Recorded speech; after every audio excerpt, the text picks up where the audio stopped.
అందరికీ హృదయపూర్వక నమస్కారాలు. వన మహోత్సవ కార్యక్రమాన్ని అందరూ సామాజిక బాధ్యతగా తీసుకోవాలని మనస్ఫూర్తిగా అభ్యర్థిస్తున్నాను. పర్యావరణ సమతుల్యత కోసం పచ్చదనాన్ని పెంచాలి అనేది ఎన్డీఏ కూటమి ప్రభుత్వ లక్ష్యం. 29% ఉన్న పచ్చదనం 50% తీసుకెళ్లాలే లక్ష్యంగా పనిచేస్తున్నాం. ఈ వన మహోత్సవ కార్యక్రమంలో మరొక ముఖ్య విషయం, వృక్ష జాతుల ఎంపిక చాలా కీలకం. అవి స్వదేశీ వృక్ష జాతులను ఎంపిక చేసుకోవటం చాలా అవసరం. స్థానిక వృక్ష జాతులు నాటడం ద్వారా జీవ వైవిధ్యాన్ని, నేల ఆరోగ్యాన్ని మరియు పర్యావరణం మరియు మానవ ఆరోగ్యాన్ని కాపాడిన వాళ్ళు అవుతాం. అందుకే దేశవాళీ చెట్లు పెంచడం చాలా అవసరం. మన దేశ భూ వాతావరణ జీవ వైవిధ్యాన్ని ముప్పు కలిగించే అన్య దేశ జాతుల్ని నాటడం మనందరం మానుకోవాలి.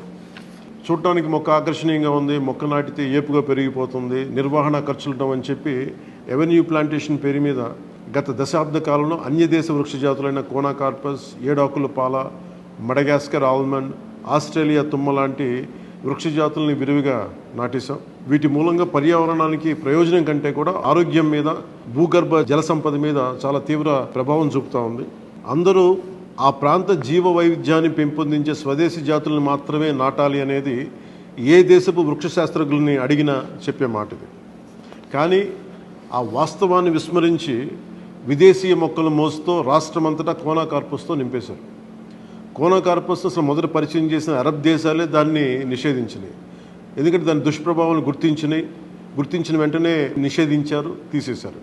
మన దేశంలో తెలంగాణ, గుజరాత్, కర్ణాటక, అస్సాం ప్రభుత్వాలు కూడా వీటిని నిషేధించినాయి. ఈ కోనాకార్పస్ లాంటి విదేశీ వృక్ష జాతుల మూలంగా జరిగే అనర్థాలు చాలా ఉన్నాయి. అవి ముఖ్యంగా మన భూగర్భ జల సంపదను హరించి వేస్తాయి, శ్వాస సంబంధ ఆరోగ్య సమస్యలకి కారణమవుతున్నాయి. కోనాకార్పస్ ఎలాంటి వృక్ష జాతి అంటే పశువులు తినవు, పక్షులు గూడు పెట్టవు, కనీసం పక్షులు కూడా వాలవు. చెట్టుని చేమని ఆధారంగా చేసుకుని బతికే క్రిమికీటకాలు కూడా ఈ చెట్లు జోలికి రావు. పక్షులే దూరంగా ఉండే ఈ మొక్కల్ని మనం మోజులో పడి ఎందుకు వేయాలి అనేది కీలకమైన ప్రశ్న.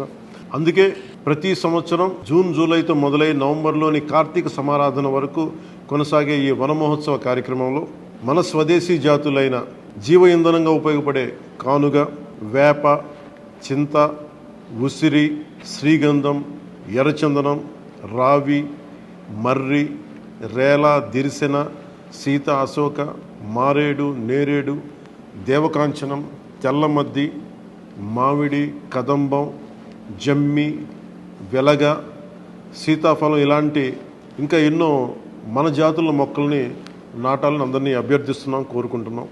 29% ఉన్న మన పచ్చదనాన్ని 50% తీసుకెళ్లే లక్ష్యంగా చంద్రబాబు నాయుడు గారి నాయకత్వంలో కూటమి ప్రభుత్వం పనిచేస్తుంది.